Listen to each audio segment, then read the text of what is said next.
Mood ಬಂದಿದೆ. ಖಂಡಿತವಾಗ್ಲೂ ನಾನು ಒಬ್ಬನಿಂದಲ್ಲ. ಒಬ್ಬ ಒಂದು ಕಥೆಯನ್ನು ತಗೊಂಡು ಬಂದಾಗ, ಒಂದು ಯೋಚನೆಯನ್ನು ತಗೊಂಡು ಬಂದಾಗ ಅದನ್ನ ಹೇಗೆಲ್ಲ ಚಂದ ಕಾಣಿಸ್ಬೋದು. ಒಬ್ಬ ಬರೆದ ಕೋರೇಟರ್ ಅದನ್ನ ಎಷ್ಟು ಚಂದವಾಗಿ ಅದನ್ನು ಬರಿತಾ ಹೋಗ್ಬೋದು, ಅದ್ರ ಜೊತೆಗೆ ಅದನ್ನ ಆಡ್ ಮಾಡ್ತಾ ಹೋಗ್ಬೋದು, ಇನ್ನು ಬ್ಯೂಟಿಫುಲ್ ಮಾಡ್ತಾ ಹೋಗ್ಬೋದು. ಒಬ್ಬ ಸಿನಿಮಾಟೋಗ್ರಫರ್ ಅದನ್ನ ನಾನು ಕಂಡಿರುವಂತ ಒಂದು ವಿಷನ್ನ ಅವನು ಎಷ್ಟು ಚಂದವಾಗಿ ತೋರಿಸಿದಾನ ಅಂತ ನಾನೇನು ಮಾತಾಡೋದು ಬೇಕಾಗಿಲ್ಲ, ಎಲ್ಲ ವಿಶ್ವಾಸಗಳೇ ಹೇಳ್ತಾ ಇದೆ ಇವತ್ತು. ಅದಕ್ಕೆ ಏನ್ ಕೇಳುತ್ತೆ, ಎಷ್ಟು ಬಜೆಟ್ ಅಲ್ಲಿ ಮಾಡ್ತೀವಿ, ಆ ಲೆಕ್ಕಾಚಾರ ಏನು, ಇದನ್ನ ಯಾವತ್ತೂ ಕೇಳಲೇ ಇಲ್ಲ ವಿಜಯಣ್ಣ. ಕಥೆಯ ಮೇಲೆ ನಂಬಿಕೆ, ನನ್ನ ಮೇಲೆ ನಂಬಿಕೆ, ನನ್ನ ಇಡೀ ತಂಡದ ಮೇಲೆ ನಂಬಿಕೆ. ನಾವ್ ಯಾರು ಇವತ್ತು 3 ತಿಂಗಳಾಯ್ತು ನಾವ್ ಯಾರು ಕರೆಕ್ಟಾಗಿ ಮಲಗಿದೆ, ಅಂದ್ರೆ 1 hour 2 hours. ಸುಮಾರು ಜನ ಡೈರೆಕ್ಷನ್ ಟೀಮ್ ಅವ್ರು ಆಗ್ಬೋದು, DOP ಆಗ್ಬೋದು, 38 hours 48 hours ಹಿಂಗೆ ಹೋಗ್ತಾ ಇದೆ ಕೆಲಸಗಳು. ಆ ಪ್ರತಿಯೊಬ್ಬರದ್ದು ಎಫರ್ಟ್ ಇದೆಯಲ್ಲ, ಯಾರು ಈಗ ನನ್ನ ಸಿನಿಮಾ ಮಾಡಲೇ ಇಲ್ಲ ಅವರು.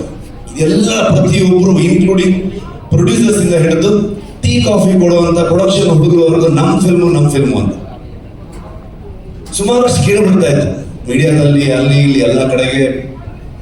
ಕಾಂತಾರ ಮಾಡಕ್ ಶುರು ಮಾಡಿದ್ಮೇಲೆ ಸೆಟ್ಟಲ್ ಹಾಗಾಯ್ತು ಹೀಗಾಯ್ತು ಅಂತೆಲ್ಲ ಕೇಳ್ಪಡ್ತಾ ಇತ್ತು. ಲೆಕ್ಕ ಹಾಕಿದ್ರೆ ಮೋಸ್ಟ್ಲಿ ಒಂದು 4 ಸಲ 5 ಸಲ ನಾನು ಹೋಗಿಬಿಡ್ತಾ ಇದ್ದೆ. ಬಟ್ ಇವತ್ತವರೆಗೂ ನಾನು ಬಂದು ಈ ಸಿನಿಮಾ ಶೋಲ್ಡರ್ ಹಾಕೊಂಡು ನಾನು ಇಡೀ ತಂಡದ ಜೊತೆಗೆ ಬಂದು ನಿಮ್ಮ ಮುಂದೆ ನಿಂತಿದ್ದೀನಿ. 2ನೇ ತಾರೀಕು ಈ ಸಿನಿಮಾ ನಿಮ್ಗೆ ತೋರಿಸ್ತೀವಿ. ಓನ್ಲಿ ರೀಸನ್ ನಾನು ಹಿಂದೆ ನಿಂತಿರೋದು ಆ ದೈವ ಅನ್ನೋದು ಅಷ್ಟೇ ನಂಬಿಕೆ. ಇವತ್ತಿಂದಾನೇ ನಾನು ಇಡೀ ತಂಡಕ್ಕೆ ಪ್ರತಿಯೊಬ್ಬರಿಗೂ ಆಶೀರ್ವಾದ ಮಾಡಿ ಇವತ್ತು ತಗೊಂಬಂದು ನಮ್ಮನ್ನು ಇಲ್ಲಿ ನಿಲ್ಲಿಸಿದೆ. ಸೊ ಹಾಗಾಗಿ ಪ್ರತಿ ಕಲಾವಿದರಿಗೆ, ರುಕ್ಮಿಣಿ ಅವರಾಗ್ಬೋದು, ಗುಲ್ಶನ್ ದೇವಯ್ಯ ಬಂದಿಲ್ಲ, ನಮ್ಮ ಕನ್ನಡದವರು, ಬಾಲಿವುಡ್ ಆಕ್ಟರ್ ಅಂತ ಹೇಳ್ತಾರೆ, ಅಲ್ಲ ಆಕ್ಚುಲಿ ಕನ್ನಡದವರು, ಕೂರ್ಗಿನವರು. ತುಂಬಾ ಅದ್ಭುತವಾಗಿ ಅವರು ಅಭಿನಯ ಮಾಡಿದ್ದಾರೆ. ಜಯರಾಮ್ ಸರ್ ಆಗ್ಬೋದು, ಕನ್ನಡದ ಎಷ್ಟೋ ಥಿಯೇಟರ್ ಆರ್ಟಿಸ್ಟ್ಗಳು, ಎಷ್ಟೋ ಜನ ಪ್ರತಿಭೆಗಳು ನಮ್ಮ ಇಡೀ ತಂಡ ಸೇರ್ಕೊಂಡಿದ್ದಾರೆ. ಒಂದ್ ದಿವಸ ಸುಮ್ಮನೆ ಯೋಚನೆ ಮಾಡ್ತಾ ಇದ್ವಿ ನಾವು, ಕೊನೆಯ ಚಿತ್ರೀಕರಣ ಮುಗಿಯೋ ಹಂತದಲ್ಲಿ ಎಲ್ರಿಗೂ ಒಂದು ಅದ್ಭುತವಾಗಿ ಊಟ ಹಾಕಿದ್ರು ವಿಜಯಣ್ಣ ಕುಂದಾಪುರ ಬಂದು. ಅವಾಗ ನಮ್ಮ ಇಡೀ ಕುಂದಾಪುರ ಮತ್ತು ಸುತ್ತಮುತ್ತ ಎಲ್ಲ ಒಂದು ಮಿನಿ ಫಿಲ್ಮ್ ಸಿಟಿ ತರ ಆಗೋಗಿದೆ. ಅಲ್ಲೆಲ್ಲ ಇನ್ನೆಷ್ಟು ಸಿನಿಮಾ ಬೇಕಾದ್ರೆ ಶೂಟಿಂಗ್ ಮಾಡ್ಬೋದು, ಆ ತರದಲ್ಲಿ ಬೆಳೆದಿದೆ ಅದು. ಅವಾಗ ನಾನು ಲೆಕ್ಕ ಹಾಕ್ತಾ ಇದ್ದೆ. ಅಂದ್ರೆ ನಾರ್ಮಲಿ ನಾವು ದೇವಸ್ಥಾನದಲ್ಲಿ ಹೋಗಿ ಸೇವೆ ಕೊಡ್ತೀವಿ, ಅನ್ನ ಸಂತರ್ಪಣೆ ಕೊಡ್ತೀವಿ, ಇನ್ನು ಯಾವುದೋ ಒಂದು ಹುಟ್ಟುಹಬ್ಬದ ದಿವಸ ಒಂದಷ್ಟು ಆಶ್ರಮಗಳಿಗೆ ಅಥವಾ ಬೇರೆ ಬೇರೆ ಜಾಗದಲ್ಲಿ ಒಂದು ಸೇವೆಯನ್ನು ಕೊಡುವಂಥದ್ದು, ಒಂದು ಒಳ್ಳೆ ಒಂದು ವೈಬ್ಗೋಸ್ಕರ, ಒಂದು ಆಶೀರ್ವಾದಕ್ಕೋಸ್ಕರ.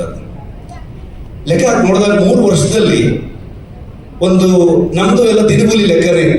ಒಂದು ಲೆಕ್ಕಕ್ಕೆ ನೋಡಕ್ ಹೋದ್ರೆ ಅದನ್ನ ಲೆಕ್ಕ ಮಾಡಿದ್ರೆ, ಒಂದು ಮ್ಯಾನರ್ಸ್ ಅಂತ ಲೆಕ್ಕ ಮಾಡಿದ್ರೆ ಲಿಟರಲಿ ಒಂದು 4.5 ಲಕ್ಷ ಮ್ಯಾನರ್ಸ್ಗೆ ಊಟ ಹಾಕಿದ್ದಾರೆ ಒಬ್ಬಳೆ ಸಂಸ್ಥೆ ಈ ಸಿನಿಮಾದಿಂದ. ಸಿನಿಮಾದ ಕಲೆಕ್ಷನ್ ಬಗ್ಗೆ ಮಾತಾಡ್ತೀವಿ ನಾವು, ಅಥವಾ ಆ ಸಿನಿಮಾ ಏನ್ ರೆಕಾರ್ಡ್ ಮಾಡ್ತು, ಎಷ್ಟು ಚೆನ್ನಾಗಿ ಬಂದಿದೆ ಎಲ್ಲೋ ಹೇಳ್ತೀವಿ. ಆದ್ರೆ ಸಿನಿಮಾ ಒಂದು ಊರಿಗೆ ಬಂದಾಗ ಇಡೀ ಊರಿಗೆ ಎಷ್ಟು ಚಂದದಲ್ಲಿ ಉದ್ಯೋಗವನ್ನು ಸೃಷ್ಟಿ ಮಾಡುತ್ತೆ. ಅದ್ರ ಜೊತೆಗೆ ಎಲ್ಲರೂ ನಮ್ಗೆ ಕೊಡುವಂತ ಆಶೀರ್ವಾದ ಇದೆಯಲ್ವ, ಎಲ್ಲವೂ ನನಗೆ ಅದು ಹೇಳೋದಕ್ಕೆ ಪದಗಳಿಲ್ಲ ಅಂತ ಒಂದು ಕೆಲಸ. ಹಾಗಾಗಿ ಕಾಂತಾರ ಶುರು ಮಾಡಿದಾಗ ಸಿನಿಮಾ ಅಲ್ಲಿಂದ ಅದೊಂದು ಇಮೋಷನಲ್ ಜರ್ನಿ ಆಗ್ತಾ ಹೋಯ್ತು, ಪರ್ಸನಲ್ ಜರ್ನಿ ಆಗ್ತಾ ಹೋಯ್ತು.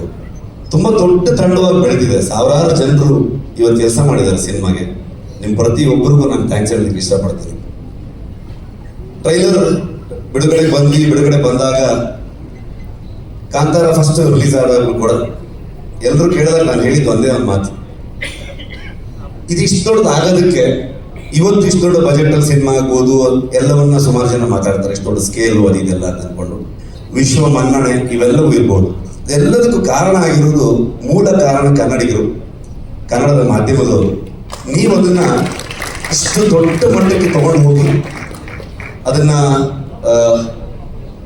ಅಂತಾರಾಷ್ಟ್ರೀಯ ಮಟ್ಟಕ್ಕೆ ಅಥವಾ ರಾಷ್ಟ್ರೀಯ ಮಟ್ಟಕ್ಕೆ ಅದನ್ನ ಪರಿಚಯಿಸಿ ಬೆಳೆಸಿ, ಇವತ್ತು ನಮಗೆ ನಿಜವಾಗ್ಲೂ ನಿಮ್ಮಿಂದ ಇವತ್ತು ಕಾಂತಾರ ಚಾಪ್ಟರ್ 1 ಆಗಿದೆ, ಇಷ್ಟು ದೊಡ್ಡ ಸಿನಿಮಾ ಹೊರ ಬಂದಿದೆ. ಅದು ಹೇಗೆ ಬಂದಿದೆ, ಅದು ಅಷ್ಟು ಎಕ್ಸ್ಟ್ರಾರ್ಡಿನರಿ ಇದು ಅದು ಅಂತ ನಾನೇನು ಹೇಳಕ್ ಹೋಗಲ್ಲ. ಯಾಕಂದ್ರೆ ನಾವು ಇವತ್ತು ಏನಾಗಿದೆ, ಒಂದು ಸಿನಿಮಾ ಬಗ್ಗೆ ನಾವೇ ಜಾಸ್ತಿ ಮಾತಾಡ್ತೀವಿ. ನನ್ನ ಪ್ರಕಾರ ನೀವು ಮಾತಾಡಬೇಕು, ನಿಮ್ಗೆ ಹೇಗೆ ಅನ್ಸುತ್ತೆ ಅಂತ ನೀವು ಹೇಳಬೇಕು. ಜನರಿಗೆ ನಾವೇನು ಹೇಳ್ಕೊಂಡಿದ್ದೀವಿ ಅದು ಎಷ್ಟು ಮಟ್ಟಿಗೆ ರೀಚ್ ಆಯ್ತು ಅನ್ನೋದೇ ತುಂಬ ಇಂಪಾರ್ಟೆಂಟ್ ಆಗುತ್ತೆ. ಅಷ್ಟೇ ಹೇಳಕ್ ಇಷ್ಟಪಡ್ತೀನಿ. ಇನ್ನ ಜನರಲ್ ನಾಲೆಜ್ ಇಲ್ಲ, ಯಾಕಂತಂದ್ರೆ 3 ವರ್ಷ ಆಯ್ತು ಏನು ನಡೀತಿದೆ ಗೊತ್ತಿಲ್ಲ ಪ್ರಪಂಚದಲ್ಲಿ. ಸೊ ಸಿನಿಮಾದೊಳಗಡೆ ಮುಳುಗಿ ಹೋಗಿದ್ದೀವಿ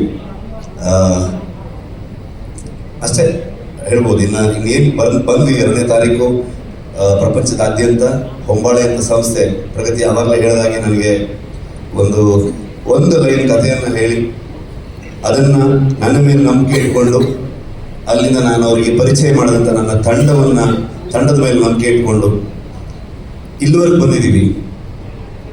ಸಿನಿಮಾದಲ್ಲಿ ಯಾವಾಗಲೂ ಒಂದು ಸರ್ಕಲ್ಲು, ಒಂದು ಬಾವಿ, ಈ ಥರ ವಿಷಯಗಳನ್ನು ತೋರಿಸ್ತಾನೆ ಹೋಗ್ತಿದ್ದೀವಿ. ಅದ್ರ ಒಳಗಡೆ ಎಷ್ಟೆಷ್ಟು ವಿಚಾರಗಳಿದೆ ನನಗೂ ಗೊತ್ತಿಲ್ಲ. ಕರ್ಕೊಂಡು ಹೋಗ್ತಾ ಇದ್ದೀವಿ. ಸೊ ನೋಡೋಣ. ನನಗೂ ಏನು ಫ್ರೇಮ್ ಮಾಡೋದಕ್ಕೆ ಆಗ್ತಿಲ್ಲ, ಏನು ಅನಿಸಿದೆ ಅದನ್ನ ಹೇಳಿದ್ದೀವಿ ಅಷ್ಟೇ. ಐ ಥಿಂಕ್ ಕವರ್ ಮಾಡಿದ್ದೀನಿ ಅನ್ಕೊಳ್ತೀನಿ. Master thank you, writers thank you, direction team, art team, costume team, ಎಲ್ಲ ಆರ್ಟಿಸ್ಟ್ಗಳು. ತುಂಬ ಕಷ್ಟ ಅಂದರೆ ಯಾವ ಲೊಕೇಶನಲ್ಲೂ ನಿಜವಾಗ್ಲೂ ಮನುಷ್ಯರು ಹೋಗೋವಂಥ ಲೊಕೇಶನ್ ಆಗಿರಲಿಲ್ಲ ಅದು.